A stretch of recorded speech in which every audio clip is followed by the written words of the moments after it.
At ayan na guys, ang ating mango shake. Ayan, napaka-yummy, napaka-refreshing dahil may mangga pa po sa taas na nilagay. Napaka-yummy ng mango shake.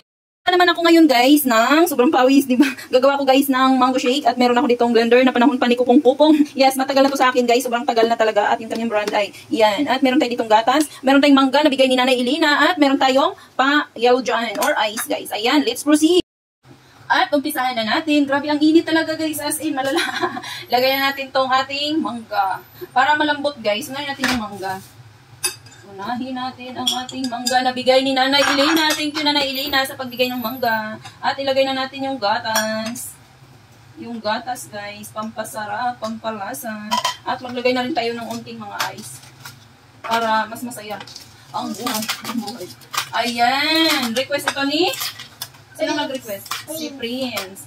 Request po ni Prince na ay mango shake daw guys, yung mangga.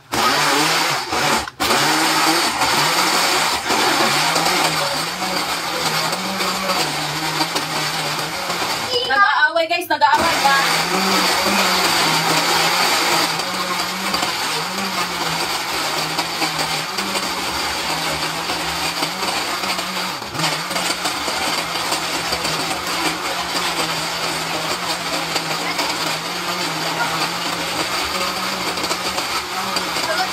Ayan.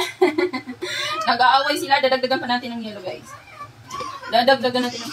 bango. Dadagdagan natin ng yellow. Grabe naman yung pawis ko. Ang sarap. Thank you guys for watching. Bye-bye. Tingnan nyo naman yung mangga. Wag lang yung mukha ko dahil sobrang haggard talaga. Legit.